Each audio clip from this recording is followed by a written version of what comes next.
All right. Hello, beautifuls. Welcome, welcome, welcome to the Gifted Table. I am your excited and your delighted host for this first live stream. It's my first one, y'all. I am Dr. Mallanie Harris. Welcome to the Gifted Table. So, I was tasked with doing a live stream. I've been excited about doing one. And here we are. So, pull up your seat, come up real close, because we're going to talk about some things here at the Gifted Table. Now, if you're new to the table, let me tell you a little bit about who I am and what the table is. So, I am an educator. I have been in education for over 20 years. I know this face doesn't look like it, but yes, I have been. And I'm so excited to just talk about my journey from being a teacher to being a coach in the district to being an assistant principal, a principal, and now a director. And through this educational journey, climbing this ladder of leadership, I've noticed how lonely it can be for women, first of all, and how we just need a place where we can come together, create a community of unity to share what's happening with us. So that's what the Gifted Table is all about. The Gifted Table is here to promote women who are doing productive, positive things for other people, to show the excellence in all the work that we are doing, and also to talk about all of our triumphs that was over our trials, because we go through those as well. And now that we're here live, I just want to introduce you to the person who was helping make this live and who has been instrumental to my YouTube channel, The Gifted Table, my video editor, the man of the hour, the man behind the scenes with all the stuff, Mr. Chris Hamilton. Chris Hamilton. Hello. Chris Hamilton is in the Hello house. there. I lovingly call him coach because he does coach me through what I'm doing. But I just wanted to introduce everyone at the table, at the gifted table, to him. And we're going to talk about, what's been going on at the gifted table. So welcome to the gifted table, Chris. Well, thank you. Thank you so much. I've been waiting for my invitation to the table. I'm so excited to be here. Thank you so much for having me Ooh, the on the shade. gifted He's been table. at the table the whole time. You've been taking your seat. You've been the only one taking your seat at the table. I've been off to the side, scooping up all the gems that have been given, all the gifts that have been given to the table. I just been learning so much from all of your guests, all of these powerful educators, powerful women in leadership. I just been scooping up all that information, and now I'm just glad to, help out and be here with you. Well, I'm so excited you're here. And yes, if again, here at the Gifted Table, make sure you subscribe because I bring on some really incredible women who are doing extraordinary things. So check out the website. We have lots of videos that's been taking place, but I wanted to get Chris's perspective on just leadership and even working with women in leadership. So outside of everything that you're doing now with, technology and I don't even know what you call this in broadcasting. Yeah. You yourself have so much going on. So tell the people a little bit about who you are and what you do as well. Oh, sure. I mean, well, I am a, all around just creative guy. I just like creating. I like music. I like video. I like broadcasting. I like all of these things. Live streaming has been something that has been really like powerful and helpful for me and my business. And I just like it. It's so fun. And like even right now, being able to host your live stream, this is just a dream come true in terms of being able to do the work. So I am all those things. First and foremost, we are God fearing people.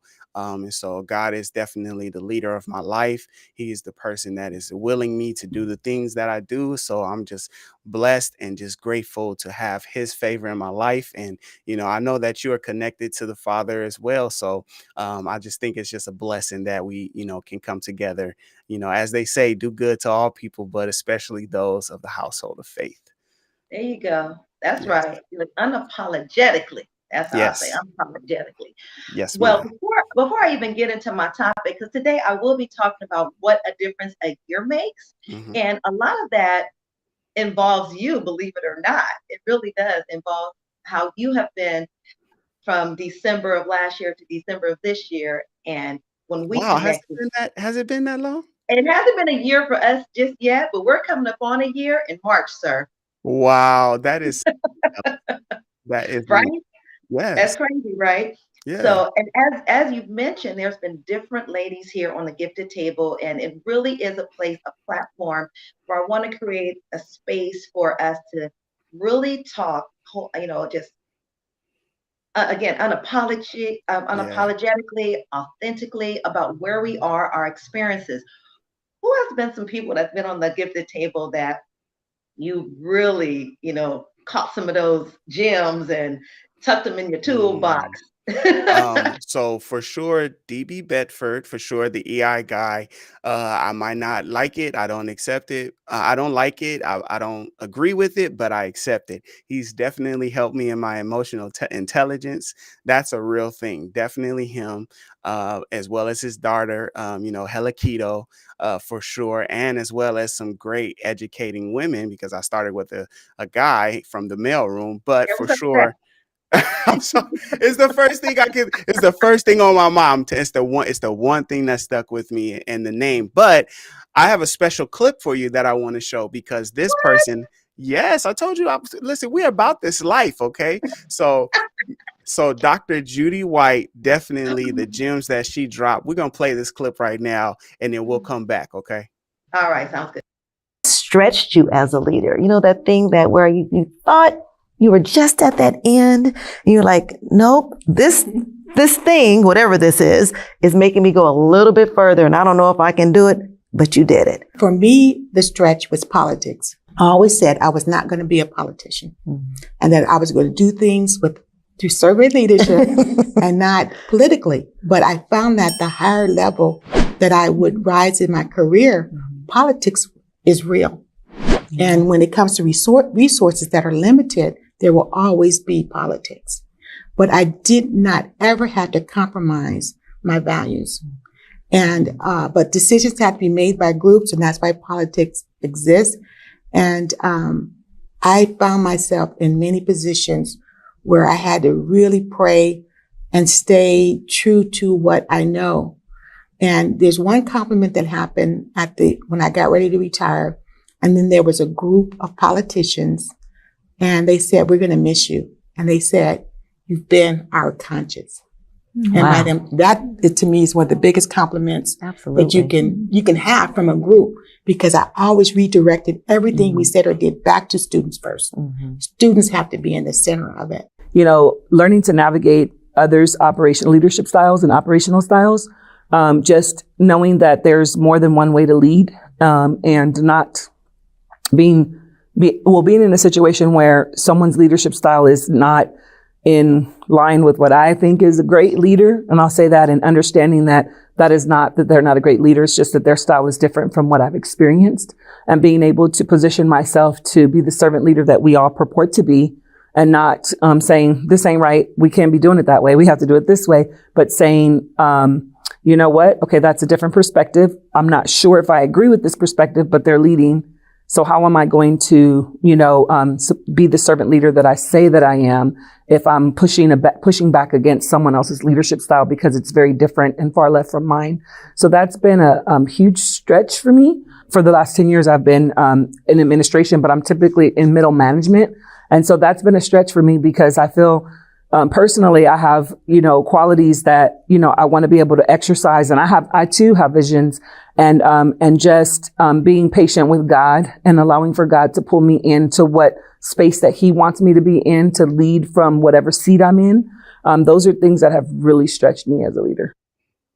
I mean, wow. Wow. I mean, Mosaic Legacy for sure. The entire panel. That was just a great episode and great people as well. Yes. Oh, you coming with some heat, starting off with Oh, the Mosaic Legacy and with Dr. Judy White. And anyone who knows me knows I absolutely love and adore that lady. She is one of my greatest mentors. She has just been so inspiring, so inspirational. And what I love about her as just as a woman and as a leader is that she just doesn't tell you what you want to hear. She tells you what you need to hear. And right. sometimes it's those things where you're like, I thought you were my friend. I thought you But she's like, no, it's to help you grow. And love you, Dr. Judy White. I don't know if you're watching today or if you're on this stream. I hope you are. But love you so much. And her and I will be talking soon. Okay. Well, I'm Awesome. so glad that you hit the people with that. If they haven't pulled their seat up close yet, Go ahead, pull up, y'all. don't pull your seat up. Stop playing. Come close. Yes. Come close. Yes. But that's what we do. That's what we do here. And those are, the type of women. That's what I pride myself on doing here, creating this platform so we can hear from so many different women and many different perspectives. And it hasn't always been, just women in education. We've had women in business. We've had entrepreneurs. Yeah, you mentioned Jasmine Robinson for Hella Keto. Yeah. And like you said, we've had some leading men on here as well. But Yes, they can't take absolutely. their seat too many times. Well, I'm glad that you shared the wealth, you shared the opportunity for all. But I love what you're doing here, how you are able to showcase the different qualities and leadership, and there's been a lot of like really powerful women on the show as well. So and the information that's been given, servant leadership, as we heard Dr. Talisa speak about, servant leadership has definitely been one of those themes that you brought out from your channel in terms of being the one to go forth and do the thing and be the model and be the example, not just directing people, but actually being the person to say, okay, this is what I want you guys. I want you guys to come early. I'm gonna make sure I'm the first one here, right? Being the one that's like, I will serve you guys, be underneath, so that we can bring that through, right? It doesn't have to be, I'm the leader, I'm the boss, do what I say. That's some of the things that I've picked up, from listening to these awesome, awesome guests that you've had on the show. It has really been a great year because we've had people from, first year principals who were just like, oh, I'm not sure what I'm doing, or women who Yeah, aren't even in leadership just yet, yeah, but they have done amazing things in their career that proves them as a leader in their community, yeah. a leader in their workspace, a leader in their home, wherever that may be. And it's so interesting you brought that up because I remember the episode that we had with one of my really good friends, Fred Gallen, who I lovingly call Captain Gat. And I asked him, how does he lead? What was his leadership style? And one thing that he said, I may not be quoting him correctly, was that he leads from all sides, Yeah. right? He's like, I lead from all sides, not just from the front, from the back, I lead from all sides. And I was like, that is what a leader does. Okay. All right. So I'm going to ask you a question, Mr. Sure. Hamilton. Sure. One that I typically ask all my guests, right? Okay, I'm in the seat now. Oh man. Right. Looking back, Hmm. looking back, right? Everything that you have accomplished, because you're a leader in your own right. You're an incredible producer. You're an incredible musician, Oh, um, incredible with broadcasting and videography. I mean, we're going to have this information available. So if you don't know, please follow Mr. Chris Speaks, please. But, sir, looking back, hmm. what would you say is something that you need and something that you want? No, not looking back, looking at where you are now. What is something that you need to keep propelling yourself as a leader, and what is something that you want? I don't want to do the cliche thing and say, I've heard a lot of people ask this question, and I think if I had to do a poll, it'd be like 80% was just like resources, money, cash. I need, but also with that was like resources like time, right? But just like grace is definitely one thing. I'm saying these things. Let me actually speak about what I'm saying. Um, I have a tendency to, curl under defeat. And one thing that I'm learning is that sometimes failure can be something that can propel you forward. Um, uh, as a matter of fact, I think it was Denzel Washington that recently said, if you're not failing, then you're not trying.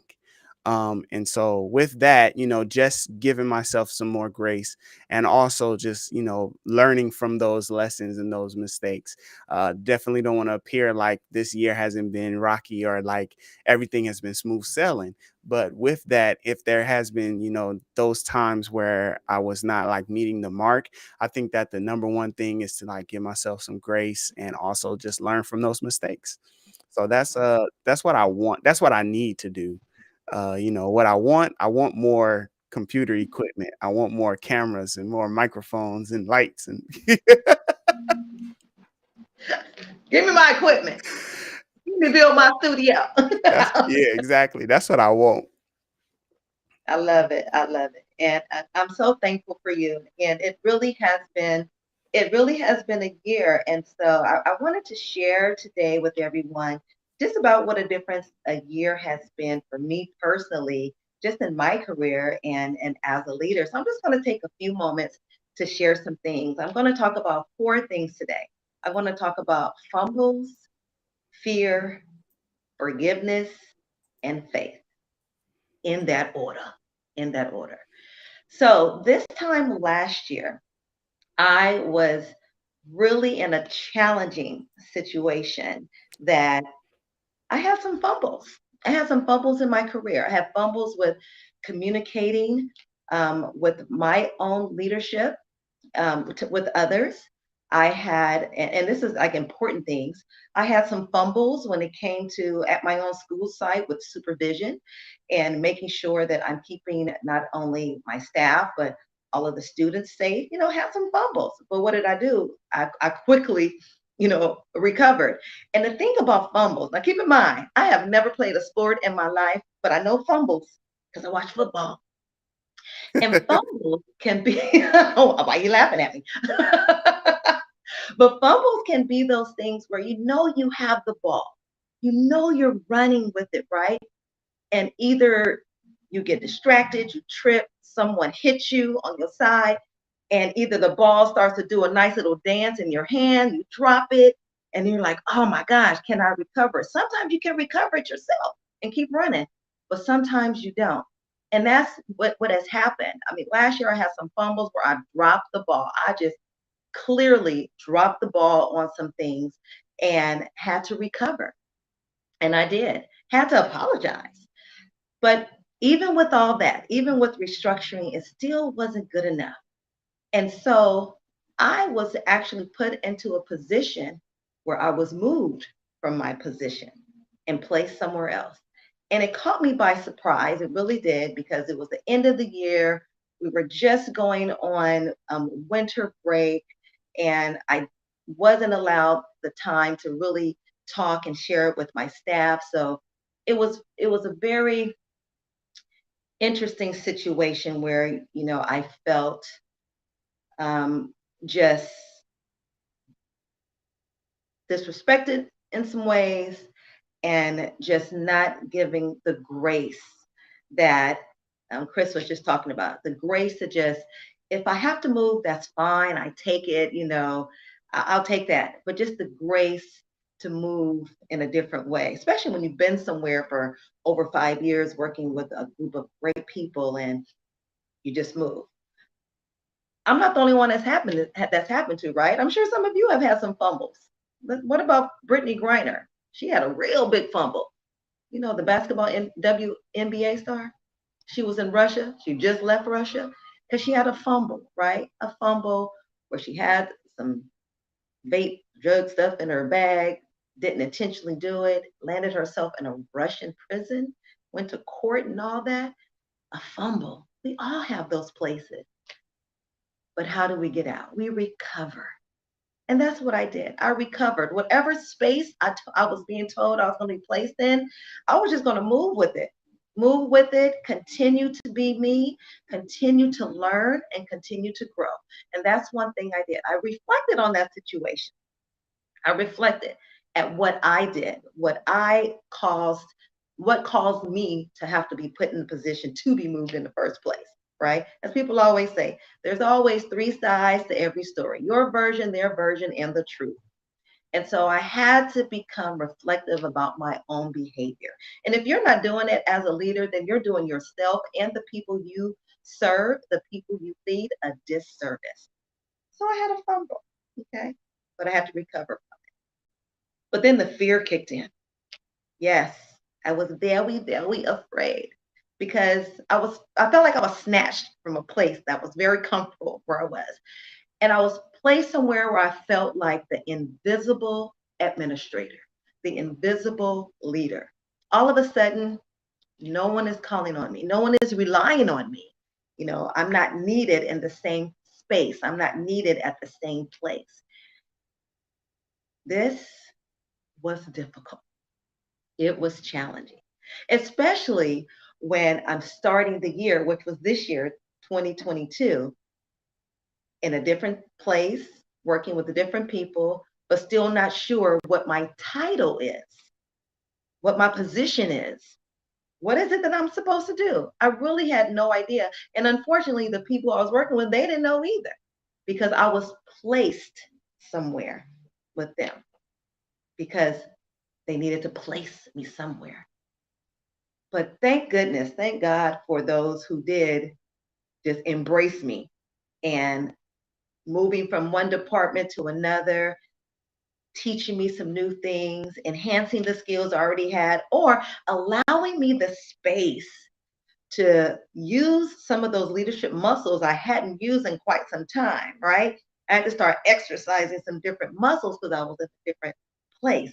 And so that fear gradually started to just dissipate. Because what I often tell people is that I truly believe that fear is false evidence appearing real. And when I say it was appearing super real to me, it was appearing really real. But I knew that that wasn't it. But I was afraid. I was like, okay, so what is the end of my year going to look like? What am I going to do next year? Where am I going? What is my current district doing with me? And what am I going to be doing for them? And, I don't know if you've ever been in a place where people know you, but then suddenly they don't know you. They don't call like they used to. They see you and it's kind of like, oh, yeah, hi. Like they're embarrassed. Yeah, that was some of the road and space that I was walking as a leader. But because I have people like Dr. Judy White in my life, so glad that Chris shared a clip with her on there. I created my own board of people who kept me centered, first of all, kept me grounded, and kept me encouraged. And that's what I had to do. So then I moved from that fear to forgiveness. Now, you might be thinking, oh, yes, she had to forgive the person who did her wrong. Well, first I had to forgive myself. And do you really know that forgiveness, it is for you? It's not so much for someone else. So I had to really look at myself and reflect on, okay, you're okay. You're not that bad. You're actually great. People just don't see some of your greatness. You got to talk to yourself like that sometimes. And that's what I did. But I had to forgive myself for a few things, for doubting who I was, for allowing someone temporarily, hear me when I say temporarily, to take a little bit of the power that of myself away from me. I had to forgive myself for being afraid when I know that there is so much more that I have to offer. And I had to forgive myself for thinking that I was inferior, incapable, or less than anyone, when clearly I am not. I am not, and neither are you. And yes, I had to forgive someone who I felt spoke to me in such a way that I wouldn't wish on my worst enemy. And I pray I don't have any of those, but sometimes you do. But I had to forgive. And I had to use a space and time to really ask how much of this is about me? How much of this is about them? Because sometimes people will treat you a certain way, but it's really not about you. Sometimes, you know, you may be in a space like I felt that that wasn't my space anymore. That wasn't my space anymore. And I was moved so someone else could move in. And they're doing a great job. And I'm all for that. But sometimes it's the way that people move about their space and how they move in your lane or move you out your lane. I had to forgive that. And once I did that, I was so good. I was so good. And I just kept being 100% me, assisting where I can, supporting where I could, coming up with things that would help make things easier for other people, helping to put some logistics or systems in place for the area that I was working with, and just calling on people, let me know what you need. That's what I had to do. And from that time of forgiveness, it led to my faith. It really did. Now, my faith never wavered, but my faith was challenged. But I had to make the decision. Is my next career move as a leader my decision or is it someone else's? It was mine, 100% mine. So I began to determine my own fate because I was sitting in a place, in a space where no one was talking to me about me. No one was talking to me about next year, the end of this year, or about the what's next for you. No one was. So if you're in education, people are always looking for that March 15th date. That March 15th date is a date where you're going to learn if you are staying here or going to have to play somewhere else. If you're going to be moved up or down, or if you're just going to remain, or if you're going to decide to stay where you are. And so it was interesting to see how some people were like, did you get a call on March 15th? Did you get a letter? And I didn't. So I knew that for me, okay, I'm still going to remain in this district, but I had no idea what I was going to be doing. What was I going to do? I kept my faith, right? And I decided that I'm going to decide what I want to do. What is it that I really want to do? And if it's not here, and if there's not a space for me here, create my space somewhere else. And so I did. And so now, for me, I was able to move on, working in a different district, in a different position. Currently, I'm a director working at the district office. And what I find interesting is, it's almost like a paradox, if you will. I'm now supporting a great group of principals at the middle and high school level in my new district, supervising them, helping them, coaching them, whatever they need. I find that I'm doing that now when I was previously told I wasn't good enough to lead my own school. Isn't it interesting how those things happen? When you have faith, things will always happen in your favor. And so that's just how I'm continuing to lead. And that's how I want to hear and share the stories of others because this is not particular to me. I'm sure there are other people out there who are in a place right now where you're feeling maybe a little discontentment, or maybe you're feeling unsure, or maybe you're feeling so proud of your accomplishments you've done. You're like, well, what's next for me? What's more? There's always more, but it has to come from you. So surround yourself with women, men who are going to encourage you. And that's what I did. And that's why I created this table so people can express their gifts, share their gifts with other people, share their stories with other people. And every time someone takes their seat here at the gifted table, they are giving us gifts. And as you know, the gifts that you have, they are not for you, they are for others. And so I invite all of you to come take your seat at the gifted table. If you're not already subscribed to the channel, please be sure to subscribe and find out when our next episodes are going to post. And I'm going to tell you, typically on Mondays. And I'm so excited for next year.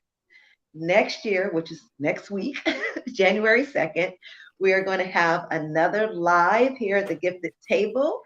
And I'm going to be talking with one of my really great girlfriends in education.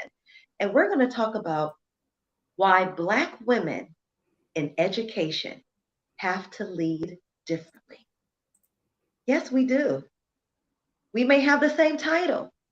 We may have the same position. We may have the same paycheck. We may have the same degrees, but we still have to lead differently. We still have to lead differently.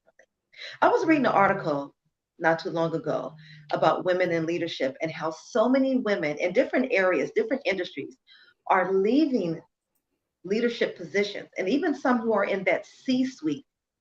You know, that C suite, that's supposed to be the sweet seat, but sometimes it's not because they are not taken seriously. They're not seen as leaders. They have people who are taking their ideas as their own and not giving them the credit. You know, that's our intellectual property, right? And then when you start looking at how women are compensated compared to men, that's a whole different thing. But we're going to talk about why we as Black women in education just have to lead differently in this educational space. And this may connect with some of you who are in different industries as well. So I hope that you will really join us here. Please, it will be at 10:30, January 2nd, Pacific Standard Time, here at the Gifted Table. And so I'm so glad you were here. I'm glad Chris was here. Chris, you still here with me? Yeah, of course. Of course I'm still here with you. He's still here with me. Yeah. And so I'm so glad that I just wanted to share this. This was my first live stream. Chris challenged me. I hope I stepped up to the challenge. Oh, you step up to the challenge every time, Dr. Harris. I mean, you just don't know how, informing and how encouraging you can be. And thank you so much for sharing your story. I mean, that's a courageous thing to share your story and the path that you've gone through this year. Like I said, I can definitely relate. And sometimes that's what we have to do. We have to give ourselves that grace to forgive ourselves if we don't, hit the mark where we wanted to. But we got to keep striving. We got to keep pushing forward. And we definitely got to press on. So I appreciate you for having me and giving me the, chance to help you and be a part of this YouTube channel and this experience. This is more than just, some video. This is an experience, really great wealth of knowledge coming from your channel. And so I really just hope that more people share and like and, come subscribe to the channel so they can hear all of the great information that's being shared here. Yes, give it a big thumbs up, people. Please give it a big thumbs up. And if you're ever here at the table, you know how I get down with letting you know that we're coming to an end. And I'm so thankful that you are here. So be sure to follow me, subscribe here. You can find me on other platforms at the Gifted Table. And as always, remember, stay grounded, innovative, fierce, transparent every day. In other words, stay gifted. I'll see you next time, and that will be on January 2nd. Until then, take care.